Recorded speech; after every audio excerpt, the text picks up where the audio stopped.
Sir వచ్చి కూడా జనాలను కంట్రోల్ చేస్తున్నాడు. జరుగుతున్నారు.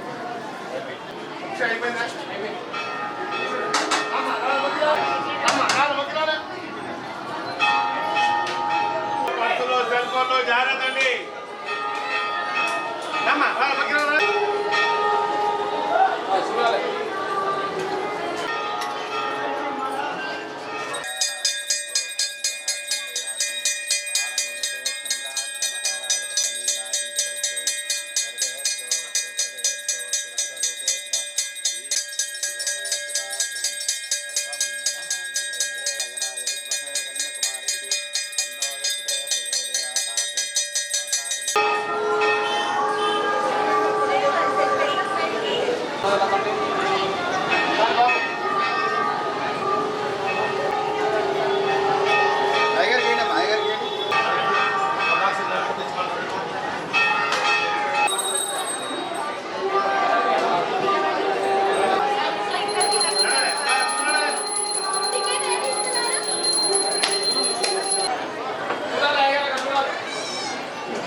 శ్రీమాత్రే నమః.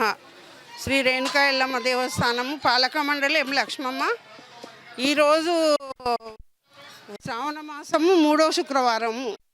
2వ శుక్రవారం వస్తుండే వరలక్ష్మి వ్రతము, ఈసారి 3వ శుక్రవారం వచ్చింది.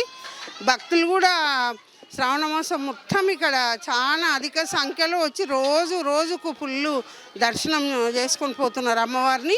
ఈరోజు ఇంట్లో వరలక్ష్మి వ్రతాలు చేసుకొని ఇక్కడ మళ్ళీ మన అమ్మవారిని దర్శనం చేసుకొని పోతారు. ఎప్పుడైనా కూడా ఇక్కడ నాగులు ఉన్నది అంతా అన్ని దేవస్థానం ఇక్కడ పంచవృక్షాలు ఉన్నాయి. ఇక్కడ ముందల 5 జమ్మి, ఉసిరి, మేడి, అది మొత్తం వేప అన్ని పంచవృక్షాలు ఉన్నందున ఇక్కడ ఆ జమ్మి చెట్లకు తిరిగి అమ్మవారికి తిరిగి భక్తులు ఏ కోరికలు కోరుకుంటే తీరుతాయని భక్తుల నమ్మకము. భక్తులు పూరా పాలమూరు పట్టణ చుట్టుముట్టున్న భక్తులు కూడా మొత్తము ఇక్కడ వచ్చి అమ్మవారిని దర్శనం చేసుకుంటారు. పిలిస్తే పలుకుతుంది అమ్మవారు. ఎంత పెద్ద రోగాలు వ్యాధులైనా కూడా నయం చేస్తుంది. పెద్ద రోగాలైనా కూడా అమ్మవారు నయం చేస్తుంది. ఆ తల్లి అట్లా శక్తి ఉంది అమ్మవారు. అంత సత్యము. ఏ మనుషులకు ఏ హాని కలిగియకుండా కూడా అమ్మవారు నయం చేస్తుంది. అందరినీ చల్లగా కాపాడుతుంది. మహబూబ్నగర్ పట్టణాన్ని మొత్తం ఇక్కడ ఇంతమంది జనాలు వచ్చి దర్శనం చేసుకున్నా కూడా ఒక్కరికి కూడా ఇట్లా మాకు ఇబ్బంది అయిందన్న మాట వినలే మేము. అంత మంచిగా అమ్మను భక్తులు కొలుస్తున్నారు కనుకనే అమ్మవారు ఇట్లా వైభవము ఇట్లా సెంటర్లో తిరుపతి వెంకటేశ్వరుడు ఎట్లనో మా ఎల్లమ్మ తల్లి కూడా అట్లా.